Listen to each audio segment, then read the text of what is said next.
We are live. Welcome, everybody. This is the Source Code Backend Weekly, and we're going to go on a deep dive. Gavin, what's the deep dive on? Please On take it the away. re the re-architecture of approval rules, which I've been working on for a little bit of time. So you can see my browser, I hope. We can. Text is a little bit small, but we can. Can you bump up the size a little bit? All right, perfect. Go ahead. Yeah, so I've been working on this re-architecture of approval rules for a little bit of time. We haven't actually started it yet. It's just been kind of fleshing out and investigating the approach and whether it's a good idea to do or not, and whether we want to do it or not. So I just thought I'd give a little rundown about kind of where we are with that and what it looks like if we were to go ahead with it, I guess. Um, so this kind of came about because I was working on group approval rules, and we got a little bit blocked about the inheritance model between group rules, project rules, and MR rules. So doing a bit of digging into how that inheritance model might work for group rules, and we kind of found that there were people, or some of the engineers in GitLab had kind of run into similar sort of problems with the current inheritance model about 3 years ago, when they were looking at a different issue. Namely this issue here, the unable to update merge requests when project approval rules change. So there's kind of like a lot of quite, uh, I, I guess, kind of very it's kind of esoteric logic in there about how and when things are propagated from project level rules to MR level rules. So I thought, as a kind of grounding in why we're doing this, I might just run through the current state of how that kind of works and some of the issues are for it, and give you a bit of a better justification as to why we're going to do this. So basically, there's two types of rules. If we look at the current the architecture for approval rules at the moment, there's two types of rules. There's a merge request rule and there's a project level rule. And what happens is there's settings for at the project level, and these actually settings are at the instance level as well. But fundamentally, this is a very important setting. It's prevent editing approval rules in merge requests. Okay, and it basically means when you make an MR, there's a section where you can create approval rules on the MR level, right? So if you check that box, you're preventing editing approval rules at the MR level. And what that means is in the approval state, um, in the approval state, actually going to change how I'm sharing the screen. In the approval state, it means it just directly asks the, how do I select a portion of the screen? Sorry, stand by for a sec. Advanced portion of screen, sure. There we go.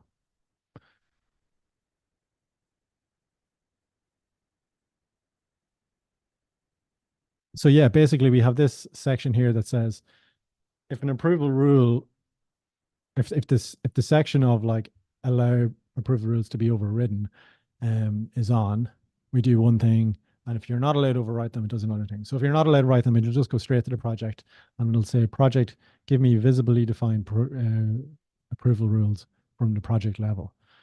So that's very simple, right? If you update or create a project level rule, even after the MR has been created, it'll all automatically propagate to the MR because the MR is just asking directly for the project level rules. Is that making sense? The confusion you kind of get into then the tricky part is if you want to allow approval rules to be overridden by MRs. So the basic thing that we do there is we copy the project visible rule to an MR rule. So we make almost like a duplicate of it in the table, in this table here, which is the MR level rules, approval rules, approval merge request rule, which is around here somewhere. Sorry. Yeah, there it is. So in order to, and then we kind of find ourselves in these kind of strange situations about how we propagate project level rules down into potentially overridden merge request rules once the MO has been created. So the main reason this architecture, this re-architecture was kind of developed, I guess, was this issue, which people were complaining that when you had an open merge request, project approval rules were not being propagated down to the MR level. Now, this is in a situation where people are allowed to overwrite the rule at an MR level. Um, those changes aren't coming down. So, for instance, we have this MR here, and it has one applied merge request rule, the main rule for project level, and that needs one approval rule. Okay. So if I change this to 3 and I save it, once I refresh this page, no changes are going to get updated. So effectively, we have this situation where even though you haven't overridden the rule, just having the ability to override the rule doesn't let you do it. It doesn't let you, sorry, it doesn't then propagate the change, right? But then there's other kind of stranger things, I think, that happen. So if I change the target branch instead of the number of required approvers here, so if I say, for this, let me target a different branch, new test branch, and I save my changes. And I refresh.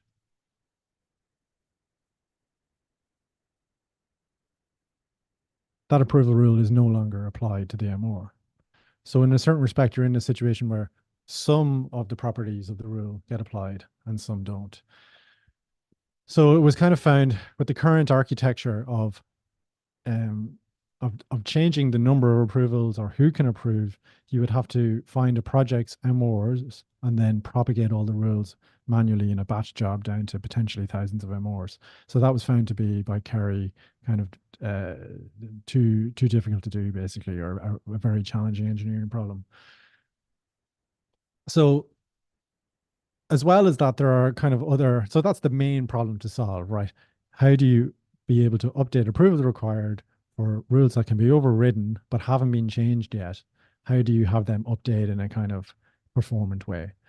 But also, as an aside to that, there are also some other rules or some other kind of performance features of this that are a little bit strange and hard to follow, like the protected branches being changes or which branch it's targeting is changed. That does affect rules that haven't been updated, whereas other settings don't.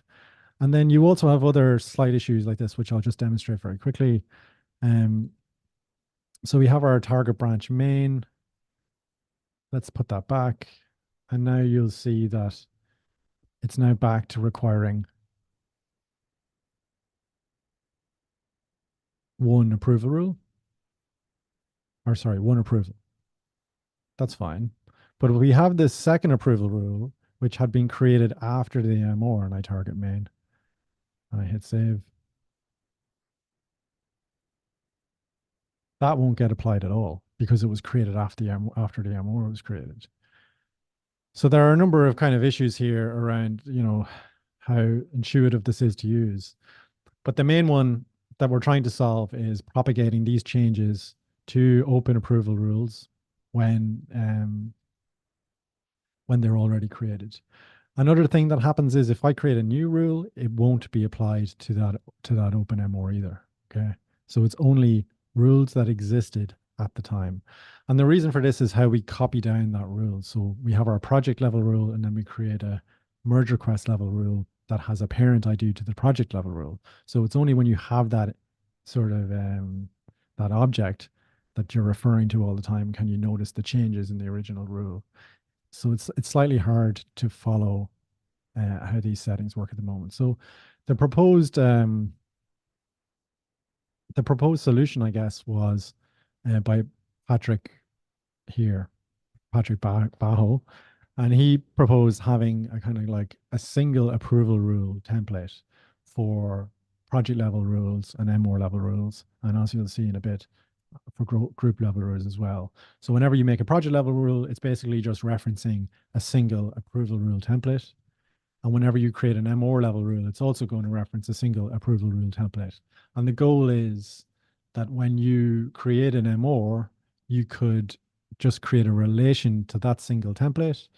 And then the project, at a project level, you can update that template. And because the MR is looking at the same rule, it will propagate automatically. And that will mean you don't need a batch job to go and propagate any open MR. They're all looking at the same thing. So basically, that's the overarching arching architecture of it. So we're going to have, four new entities. We're going to have our new approval rule template, and then we'll have tables which associate those to groups, projects, and merge requests. Um, yeah. So in this epic, I've kind of laid out a bunch of different scenarios about what would happen in different instances when you try to create these rules under this new architecture, and can we mimic the behavior we have right now? So just so we know, like as I pointed out earlier on, some of the behavior about these rules is still slightly unusual. For instance, even with the new architecture, if you created a new rule and overriding is allowed, you still won't see that in an open merge request. Okay. So the only real thing that we're trying to solve is propagating the number of approvals and the number of groups and who can approve basically, and propagating those to open merge requests. So the logic, in discussion with Patrick, we kind of worked through this. I think the logic which says if the branch has changed, that project level rule will still not apply to the MR. That's still going to remain in place. And there's a bit of a reason why that's going to remain in place, and it's something that actually took me a little bit of time to understand. The reason that we want to do this and not, I guess, so we don't want to be in a position where we have to write a job that propagates changes to open MRs, because that's too big a job to do basically. So all of these rules where when you override, it creates a merge request level rule, that's basically in place to stop us having to run a task to update them all. So at the moment, when you create a project level rule, there's nothing that goes in and says, give me all the merge requests for this project and update them. That doesn't happen anywhere in the system as it stands. And the goal is to never do that. So then, does that make sense? Do we have any questions at the moment? Are we understanding where rules are coming from? I hope I'm being slightly coherent in some way. Yeah, for me it makes sense, Gavin. I have to read a bit more carefully here, but from what I understood, it'd still be possible to use the same template of rule and attach it to multiple groups and projects, right? The same rule. Yes. Got it. Yeah, makes sense. But what I'm also trying to emphasize is that some of the strange behavior we have, where when you have an open merge request and if you change protected branches, it may now not cover the merge request level rule, and that will still be in place, right? That will have to be tackled outside of this, I guess. Exactly. Yeah. This won't solve it. But it Yes. does make it easier to navigate all the dependencies and all the extensions, I would say. Yeah. Yeah, it's like from our perspective, from a backend perspective, it works and it makes sense. But from a user perspective, I think we probably need to look at whether that's still, desired behavior for us. So, and then we're still going to have the situation where that checkbox will exist. And when you prevent editing of approval rules, we're not going to have a join table between the MR and the template. We're just going to gather approval rules from the project level as we do now. And that kind of simplifies the whole re-architecture in a whole lot of ways, because that inherent, like basically you create an approval rule at project level and it kind of handles itself, right? That's not going to change. So then from here, it really helps us in how, we create group level approval rules. So I had been working on creating group level approval rules, and we were a little bit blocked by the inheritance model, because we had been looking at how project level rules were propagating the rules to merge requests and thinking about how we might have a similar sort of system.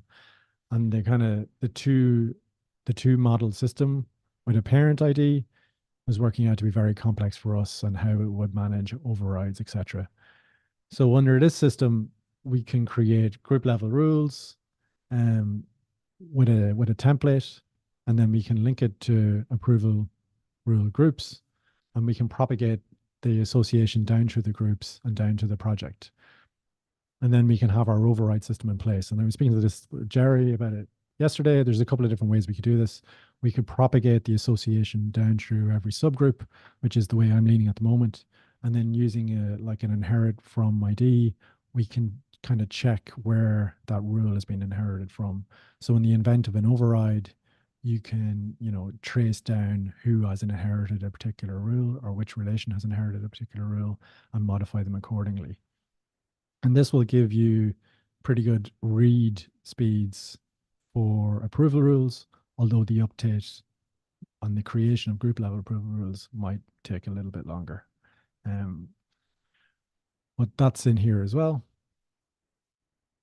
So we also have to think about other things like the migration from the project level rules, sorry, creation from the migration from the existing architecture into the new architecture. And there's a few things like complications that we have there.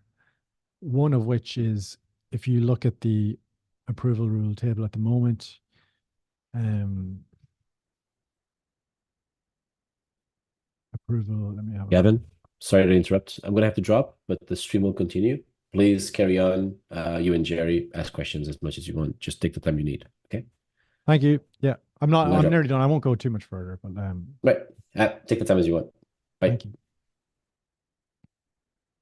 Yeah, so we have, for instance, let's have a look at approval merge request rules. There are a number of columns in this table which pertain to security policies because they have a system for creating their own approval rules using the security policy system.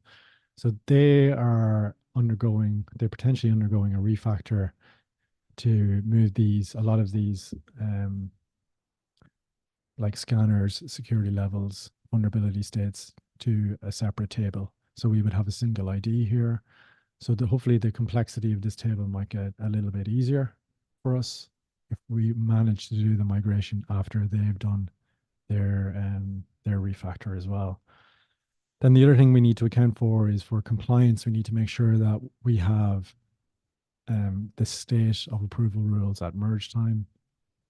So it's been proposed that possibly the best way to do that is, so at the moment what we do is we make sure that in the existing architecture for merge request rules that the approval rules for any closed merge request are stored like sort of concretely in merge request rules. So I guess what we might do is for this particular template, the templates that are associated with a particular MR, they may need to be copied perhaps to the old approval merge request rule table. And that way we would have a concrete source of what rules were in existence when the MO was merged. So I see we're kind of at time, but I guess that's at least some of it. There's a whole lot more information in this MO or in this epic in relation to code owners and some of the settings that are in place here, and as well as the security scans, etc., and how that integrates with us. So yeah, the task of re-architecting or I guess refactoring this stuff is probably going to be pretty big. And then I'm hoping in the next, day I'll have a little bit of a breakdown of the tasks. But I think there's probably quite a number of them. Am I making any sense there, Jerry? Or do you have any thoughts? Yeah, it makes sense.